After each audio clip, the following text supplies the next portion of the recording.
Welcome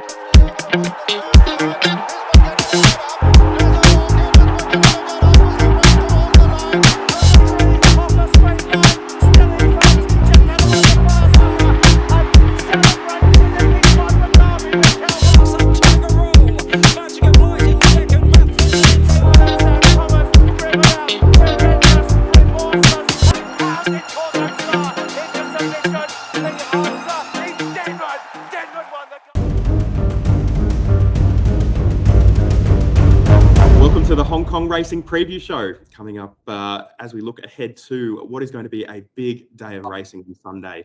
It's a big weekend of racing right around the world. Group 1 racing in Australia, New Zealand, South Africa, Saudi Arabia. But one of the highlights will be this Hong Kong Gold Cup, 2,000 metres, featuring a rematch between two of the best horses in Hong Kong and potentially two of the best horses in the world in Golden 60 and Romantic Warrior. As I welcome in Wally Pyrah and Jim McGrath. Jim, I can see that you're there at Happy Valley. Will you be getting out to Sha Tin on Saturday, or on Sunday, I should say? Yeah, very much looking forward to it too, Andrew. It's going to be a great day, as you say, a rematch between these two great horses. And no stretch of, we're not stretching it to say that they are probably the two best horses potentially that have run in Hong Kong, full stop. Because, I mean, Romantic Warrior is still on the climb. I can see him improving more and more. And Golden 60 just sets the standard, doesn't he? I mean, his 23 wins from 27 starts just speaks for itself. And, you can make excuses for some of those defeats. So, yeah, he's an exceptional horse. So the rematch between the two of them, they met in the Stewards Cup. And, of course, Golden 60 had the better of Romantic Warrior. But I'm sure, Wally, we will talk about that in a lot of detail, that race. Yeah, I'm sure it is. I think this is what I would call the Battle of the Giants Part 2. You're quite right. These are two of the best horses certainly in Hong Kong at present, alongside with California Spangle. And as you quite rightly point out, probably two of the best horses in the history of Hong Kong racing. So it's something really, really to look forward to. The Stewards Cup race didn't disappoint. We normally get these wonderful horses all competing against each other, and you get something to scoot clear, and it doesn't seem to be like what everybody built it up as a wonderful contest. However, the Stewards Cup certainly lived up to its mark, and hopefully this is what's going to happen on Sunday when they meet again. Well, I wanted to talk about that Stewards Cup because for me, there was one stage at the top of the straight when Romantic Warrior, I thought Karis Teeton just had the opportunity to close the gap or close the door on Golden 60. He was sitting in behind. He needed a run. He had to get off the heels of the one in front of him. And there was just that little half a gap. And I have spoken to a couple of jockeys since then, a couple of Aussie jockeys who have said, well, it very much they would not have let the door leave the door ajar like Karis, like Karis did there. And of course, Vincent Ho was able to get through, and the great champion went on and won. But I thought it was very noticeable that right on the post, Romantic Warrior had gained momentum, and he was actually making strides on the winner all the way to the line, suggesting that over 2,000 it's going to be a wonderful contest. Yeah, I totally agree. Wally. Before I get to you, Wally, we'll just have a quick look at the field for the Gold Cup. The Golden 60 Romantic Warrior battle at the top of the field, but there are some other nice horses in there, not at the level of those two, the likes of Tourbillon Diamond, Carrying Star, Money Catcher, who won at Happy Valley last month, and then you get down to Glorious Dragon, Panfield. 7 runners here, but really it is the Stewards Cup that is the main form guide here. Yeah. And to put it in perspective, Andrew, looking at ratings, if you think that those ratings are reliable, and they've all raced long enough to know that they are pretty reliable, you've got a Golden 60. If they meet at level weights, and if Panfield was meeting Golden 60 in a handicap, he would be getting £13. So it gives you an idea of just the standard or the level of superiority, if you like, with Golden 60 and Romantic Warrior, only £1 separating them, and then a long gap to the others. I've got to be honest, Jim. I agree with most of what you've said about this race and what happened in the Stewards Cup with Karras. But let's be honest, we're now running over. That was his favourite distance, Golden 60, the mile. This is up to 10 furlongs now. Romantic Warrior has never been beaten in 4 races over this trip. That's why he's in the top 10 in the world, because he's never been beat, with wonderful performances that he won the Hong Kong Cup in December and won the QE2 Cup last April.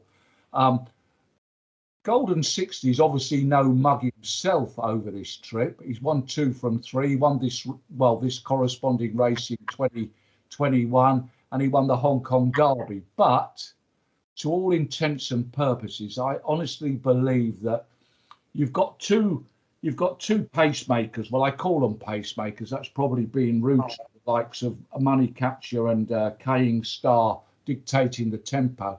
I'm sure that Karras Teton will start to make a run before the home bend. And I believe that the relentless gallop that he's about to do, I mean, he cannot just go at a slow tempo and make it into a sprint, which is what happened in the mile. And he's got to get Golden 60 out of his comfort zone. And the way that this horse is, I think that once he kicks on before the home turn, he's going to be very, very difficult to pass in the closing stages. Yeah, I mean, I think it really is. It is fascinating the way the race is set up. If it runs according to that script, I thought it'd be Money Catcher and Kaying Star battling it out. I think it's interesting that James McDonald is riding Kaying Star, and this is an interesting sort of sidebar, if you like, to the whole thing. Because he was aboard Romantic Warrior for 2 of his wins over 2000. So, he knows that horse backwards. Now, whether he wants to actually really make it hard for him is another matter, because I would think in the back of his mind, he would be wanting to get back on this horse if anything goes wrong at any stage, or if Karras is unavailable. So I wouldn't think he's going to make it too terribly hard for him. But he does know what to do. And as you say, Wally,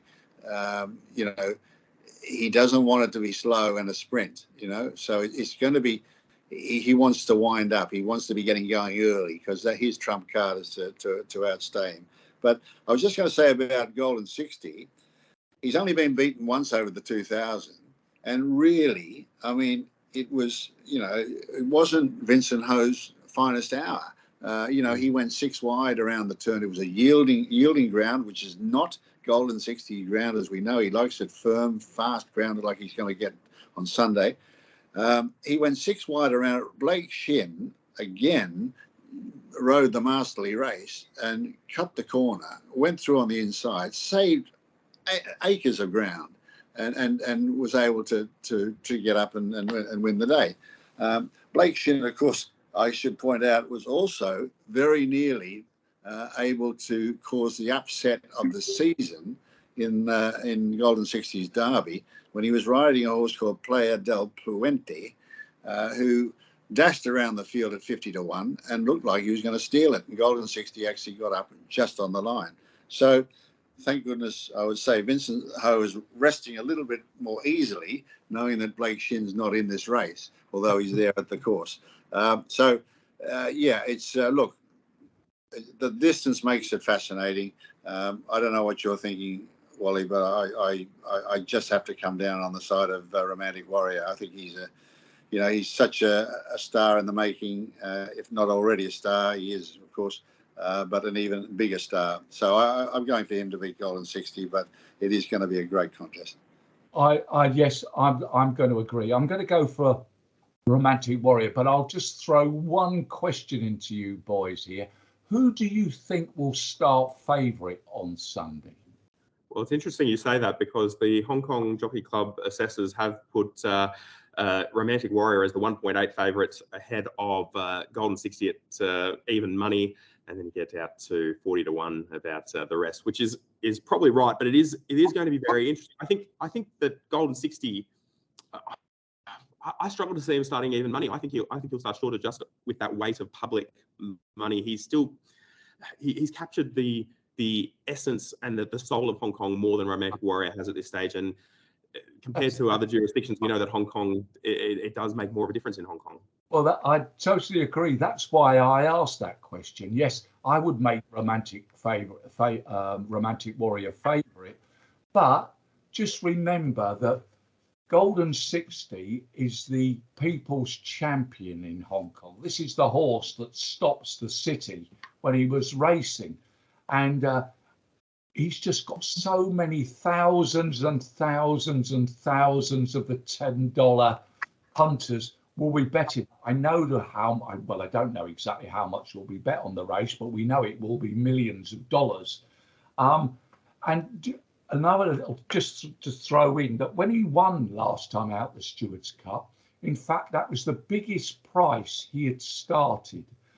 Excuse me. That was the biggest price he had started at 6 to 4 since October 2019. Incredible statistic that I didn't know that, but that was his biggest price. Absolutely, very interesting that, Wally. It's going to be a fascinating race, the Hong Kong Gold Cup. That's race number 7 there at Sha Tin, 4:05 p.m. local time, which makes it 8:05 a.m. UK time. It will be a race for the ages, definitely worth tuning in. We'll move on to race number 8. This is the Citi Insurance Services Handicap, Class 3 over 1,800 metres. And, well, we see the romantic colours in a different iteration going around again. Peter Lau with Romantic Charm here, who has only had the one start there in Hong Kong. We've got a couple of last start winners, the likes of Woodfire Bro, Escape Route, who finally managed to find form again last time out. Happy Together. And Nicholson Returns, also interesting up in grade. Wally, as I come to you, how do you play this race? It looks quite a difficult race on paper. Well, I reckon it is a fiendishly difficult puzzle to sort out here, really and truly. You've got Super Bella, the top weight, that's obviously very talented, but frustrating and terribly, terribly inconsistent. I'm looking down the field here. You've got Woodfire Bro that won last start. He's got a £5 penalty, but he's racing well, career high mark. You just mentioned Romantic Charm, guaranteed to improve on his couple of starts. Straight Aaron, Happy Together. It was great to see Richard Gibson get his second winner. Second when it was completed a double last time on the racing after Wellington had got beaten. Happy Together looked to make hard work of that race, where he looked like he was definitely the form horse. He got a good draw, and I don't think the Gibson and Alexi Bedell took any chances. He had him up in the forefront of the pace from the beginning. On that form, I don't think he would win this race. But I think he's sure to be ridden more conservatively. He's a very useful and improving horse, so you can't be put off by him. The horse that I would go for, I'm going to nominate, is the John Size trained Escape Route. Now, you wonder why, because he won a 9 furlong handicap at Happy Valley last time out. He's a typical John Size improver in the fact that he improves during the season. That's how he runs his horses, John Size. His handicap mark is near his last winning mark last year. So all in all, I just think that this horse could be flashing late. If I was going to look for the danger, and I really like this horse, is the ex-Irish Joseph O'Brien horse that was won 2 out of his 3 races, son of Churchill, called Snaffles. The only thing that is off-putting, he's got an outside draw, and he could get set for a tough journey in the race. But he was most certainly an eye-catcher behind Escape Route in that race at Happy Valley. He should have been placed. He subsequently trialled very well. I do think this is horse which got lots and lots of upside. If he gets any luck during the race and gets a fair run, he'll probably come down the outside. I could see this horse running into a place and even might surprise a very attractive odds. Well, Wally, I think you come up with some really interesting thoughts there. I think this is a race for value, and I think we can make some money here. Anyone who's a combination punter can put a few of your ideas in, and I've got a couple of my own here. And I think if they come off, I think we're going to be quids in. I think it's very interesting and very, very pertinent that Jamie Carr, former Melbourne champion, she was champion 2 years ago, and one of the best riders around, is coming back here, riding, of course, in the Classic Cup. She's riding for Ricky Yu, and I think she's riding Boys Bubble, of course. She's got 8 rides on the card, and if you're going to look at a jockey it's going to give you a real run through the day at pretty good odds in quite a few of her rides, I think Jamie's the one.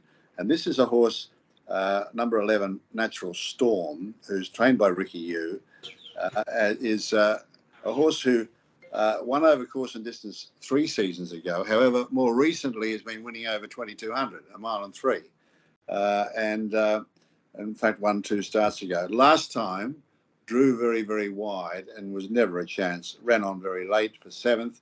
I would put a line through that run. I think that Natural Storm, drawn 6, if there's any sort of a decent pace at all, I think can run on and be a very, very good chance of getting the money. I agree with you on Escape Route, former Richard Fahey horse, and a horse who typically, in typical size fashion, has developed and has been allowed to develop and has really, really starting to, he's really starting to hit his straps now. And I thought Nicholson Returns is also a chance. So I'm going 11, 6 and 12 in a really interesting race 8. And I do think we can make some money there with combining them. 11, 6 and 12 there for Jim. As we move on to race number 9, this is the Hong Kong Classic Cup, the second leg of the 4-year-old Classic Series. It's always an interesting race. I've always found this one of the most interesting betting races of the year. There's been quite a few upsets in this race in years gone by. Horses like It Has to Be You at 125 to 1, Mission Tycoon I think was 70 to 1, but it's also been won by the likes of Golden 60. And last year we saw California Spangle take the prize with Romantic Warrior missing the placings for the only time in his career. The thing with this race, which I've always found to be interesting, is that the Classic Mile tends to be run at a strong tempo. This race, the 1,800 metres, the long run down the back straight, tends to be run at more of a dawdle. That said, we saw them not break any records in the Classic Mile. Voyage Bubble, again, stepping out and likely to lead here. Jim, it is a competitive race, I won't say it's a great Classic Cup, but it's most definitely a good betting Classic Cup. The Jockey Club assessors making it 3 to 1 or so the field, with Sunny Singh as the favourite. So Super Sunny Singh, I should say. So it is going to be an interesting race. Which way have you gone, Jim?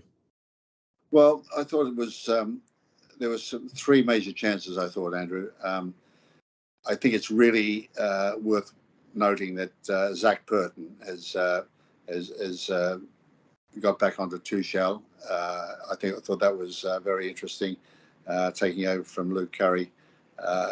He's a horse who's another size horse who's taking off. We're watching it we're watching it with our own eyes. This horse, he came back after a little bit of a break, started from a very wide barrier, 14 I think it was, and was able to win, and then came out the next time and ran second in the Classic Mile.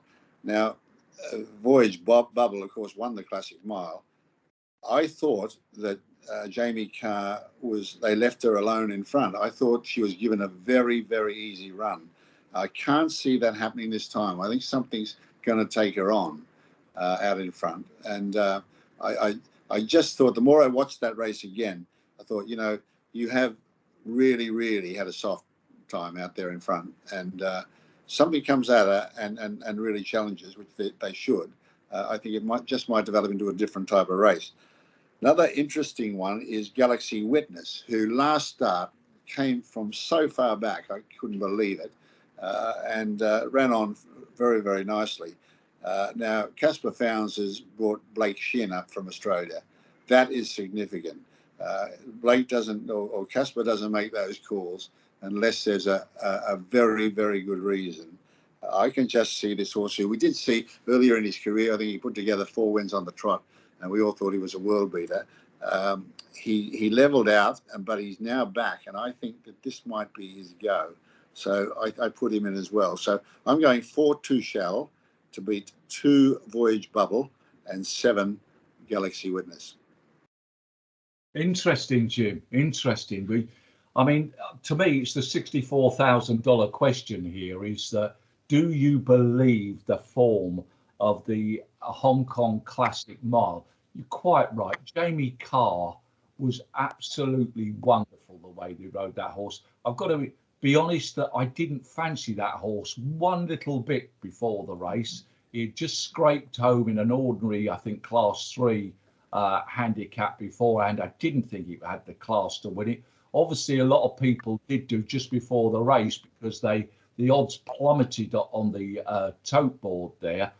But the way that the race was run, I mean, I looked up and saw that the first half mile was run nearly a second slower than an ordinary Class 3 contest. That shows how Jamie Carr was in front and never had any worries. The first 3 horses that went past the post, the first, second and third, in fact, were in the first 4 all the way round. And the horses, and most of those horses that are running again in this race, never got into the race with a chance. So, do you believe the form?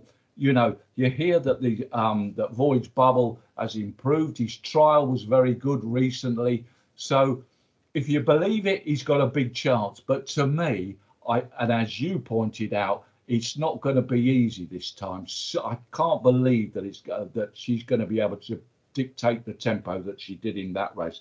Certainly with a horse like Encountered with D'Souza, that's got a wide draw, loves to be up at the front. I'm sure that will get lit up and be taking the horse on. And there's 1 or 2 other horses like Keefe, that's always up with the speed, and another wide draw horse called Simba. So those horses, I'm sure, will put a lot of pressure on Voyage Bubble. So to me, could be wrong again, but I'm not going to have Voyage Bubble at all. I agree with you with Tuchel, Tuchel as you call it. Sorry, you probably know it, Jim. You're Australian. Is it? No. I don't know that at all, and I will stand corrected. So don't bet on me. Well, you're the commentator. That's probably why you shouldn't believe me. But anyway, I always call it Tuchel anyway. Yeah, it looks on paper a great draw, barrier 1. But it'll be interesting. I'm sure that Pyrah will get on the coattails of Voyage Bubble, and it looks like it's going to get a dream journey. We know that Tuchel stays this trip. He's bred to get this trip even further than this. So I'm sure that probably Pyrah will kick and go for glory earlier than Luke Curry did last time when he tried it and he couldn't get past that horse. So he's obviously got a big chance, Tuchel, and probably would be certainly in my 2 horses. I'm looking at the other horses. We've got to say about Super Sunny Singh. I mean, his favourite. He's won his last 3 races. He keeps getting penalties. He got a big penalty the time before when he won, and lo and behold, he absolutely scattered his rivals last time out. He's well drawn. He could be anything, but I'm not. If you're telling me, Andrew, that he's a 3 favourite in Hong Kong, I certainly wouldn't be for me. The horse that I am interested is the being ridden by the best jockey in Hong Kong at the moment, and that's not Zach Perm, but he has to be Hugh Bowman. is this horse Sword Point. Now he's a course and distance winner. He never got into that race last time out, but I am sure that, and he's got barrier 14, draw 14. That may not be as big a negative as it looks on paper, purely and simply because I think this horse will need to be rousted up as they turn into the home straight, and he's guaranteed to stay. He cost a lot of money. Well, who was it? What was it? Chris Waller had him, didn't he? He's got he's got an eye-catching pedigree by the US Triple Crown winner, American Pharaoh. So he'll stay all day.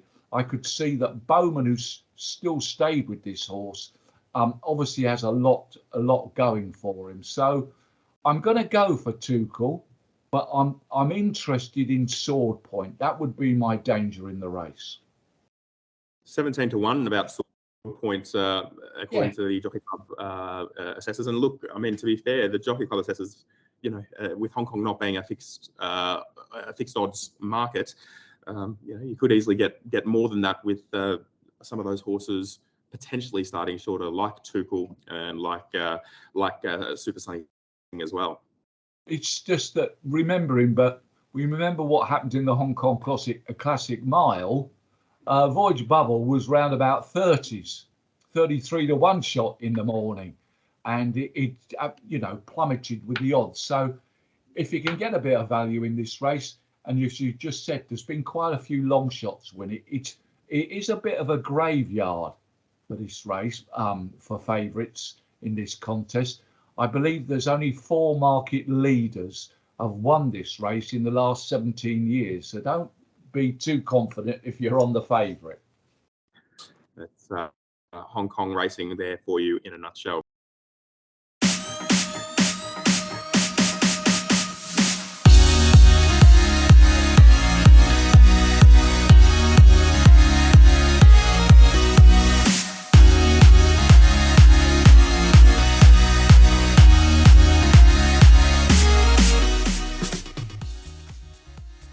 We move on to the final race, the Citi Mortgage Services Handicap, 1400 metres Class 3. And this will go off at 5:50 p.m. local time, 9:50 a.m. UK time. Again, a competitive little handicap here, but I think made more interesting by the fact that quite a few of these aren't really in the best of form. And then you've got a couple of horses that have come along, like Beauty Missile, who was very good first time out in Hong Kong. Also, Circuit 9, who was a good Griffin last year, but has been terrible since. It's one of those races where I think if you can find the winner, you'd want to be rewarded quite well, Jim. Yep, it's a typical finale. Race 10 is always the most difficult on the card, and the Get Out Stakes is... there's usually a bit of value there, isn't there? I was taken with Beauty Missile last time for Jamie Carr. Ran a really big race at pretty generous odds, 12 or 13 to 1, and really ran home nicely first time out. And Jamie, of course, finds herself elbowed out of the saddle here by Zach, who's stepped forward and said, well, no, I'm afraid this is mine.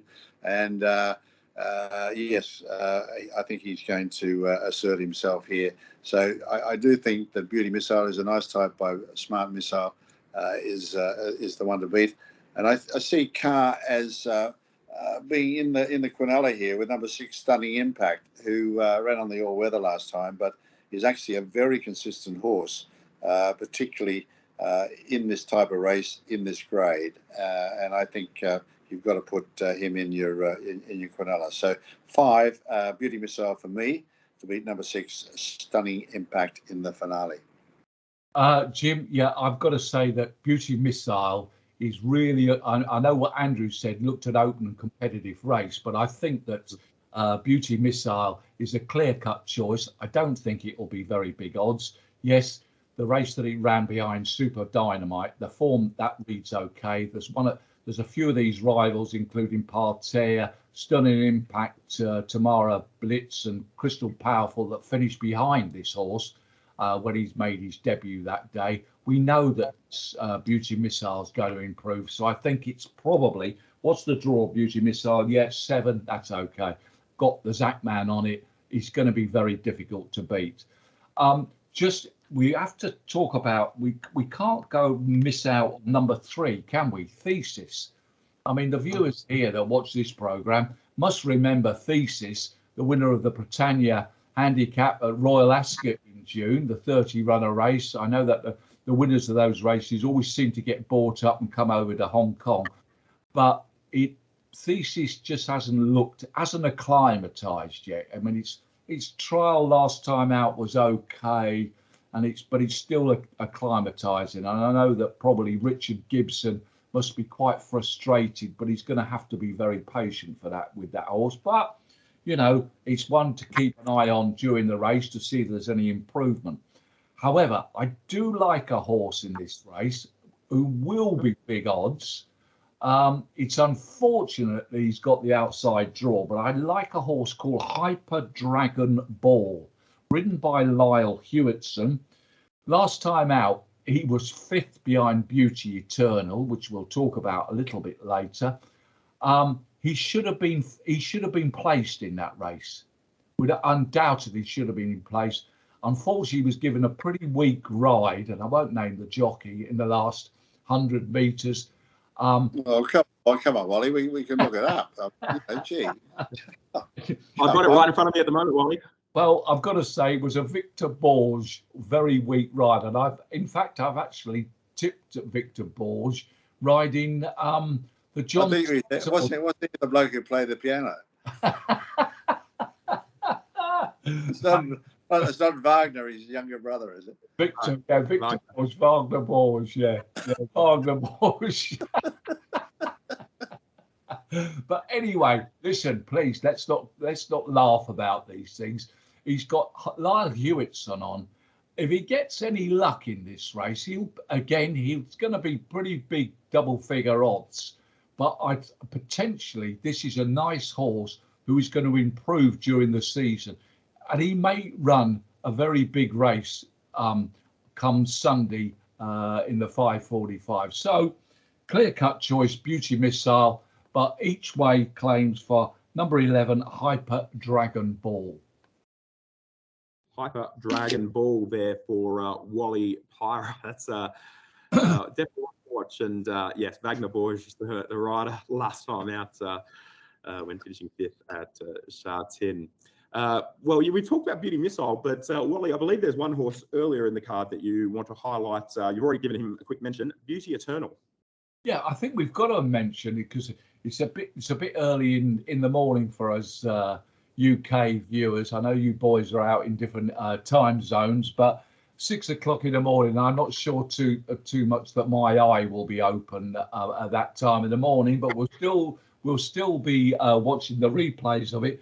But the interest is for a lot of people is that this horse Beauty Eternal is running in this race. He's favourite for in the UK with the odds makers. He's favourite for the Derby, and which seems incredible that the fact that he's only so far run as far as 7 furlongs, but he's trained by the master John Size. And Jim, what was the horse that John Size trained that won the Derby? You hadn't run over further than 7 furlongs. Do you remember with Ryan Moore a few years back? Yeah, I do. Pinghai, not Pinghai. Pinghai. Sorry. Pinghai Star. That's it, Pinghai Star. That was fun. Yeah. Well, he's obviously done it. This horse has got a huge amount of ability and talent. He races over a mile for the first time, but this time he's running against seasoned campaigners here, like Fantastic Treasure, Mr. Ascendancy, which looks the obvious danger, California 10, Spirited Express. It's a really good race. Beauty Eternal is off bottom weight. He's sure to be odds on, but he probably needs to win. Well, he does need to win, and he needs to win well to keep his place at the top of the market in the Hong Kong Derby. So he's something to watch. It'll be very interesting to see how he runs. And Wally, I remember that Luger as well for John Size. He won this race on the way through, but from memory, he carried top weight 133 pounds on the way through to winning the Derby. I think they'd be hoping that something similar might happen again on Sunday, Jim. Yeah, very much so. But look, anything John Size does in this department, or any department, you have to really sit up and take notice and respect. Look, he knows what to do. He's purposely not gone this classic trial route. He's gone the handicap route. It has worked for him before, and obviously he thinks this is a horse who is going to work for it again. He's by Star Spangled Banner, who's a horse who's got a lot of respect in Hong Kong as a sire. California Spangle being one of his great produce. But all over the world, he seems to be coming up with some good horses. So, I think there's a lot of pointers to this horse. Yeah, the worst thing about it, though, Wal, is that he's going to be so short.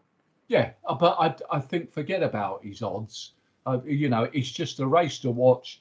As I say, if you want to go with the Quinellas, the forecast, Mr. Ascendancy looks the obvious choice, obvious galloper to chase him home.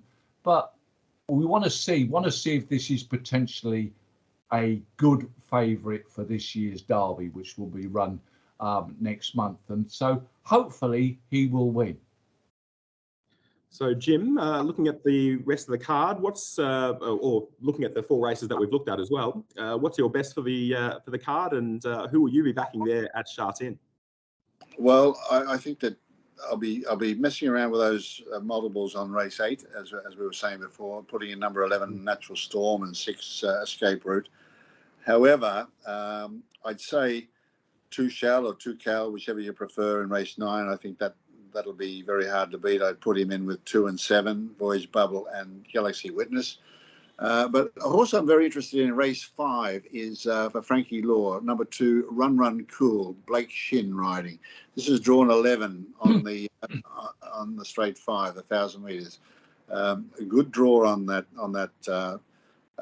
course, and he's a horse who I think we haven't really seen the best of him yet.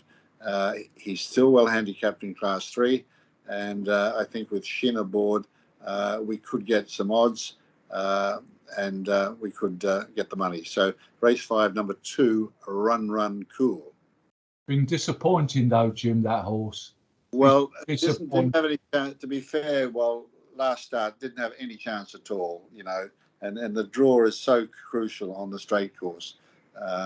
No, I'm prepared to forgive that and just give that horse one more chance. Okay. I'll throw another bouncer at you, Jim, just before we go off that. Frankie Law, I've been following him closely. I mean, he's a champion trainer, but his horses have not been running all that great recently. I mean, I think in the last 2 weeks he's had 1 winner, and before that they haven't been quite firing. He's had quite a few favourites get turned over. So listen, I'm just throwing that to you, Jim, when you get there, when you get your dollars out on Sunday morning at Sha Tin. Well, just keep that in mind until he gets himself a winner. That's very, very typically caring of you, Wal, to be worried about my wallet. But look, listen, David Hayes trained his first winner for 5 weeks on Wednesday. So every trainer goes through it, and of course it's a handicap system. Frankie Law is suffering from the syndrome. The second season. Once you've had a good season, the next season, unless you have a fresh intake of a lot of horses, you are going to suffer because they're up in the handicap and they have to come down. So I would put that in as well. But yeah, we'd love to see him sparkling. All that. Look, if we're talking about blokes sparkling, what about David Hall? I mean, a 4-timer last week, on fire, you would say. So let's take stock. Don't get carried away. Don't damn Frankie too much. No. I mean, listen, I think he's a wonderful trainer. I've got so much time for Frankie Law. But he started off so well this season, and I totally agree with you. The second season syndrome, after you try and win the championship, the Trainers' Championship, it all seems to become very, very difficult the following season.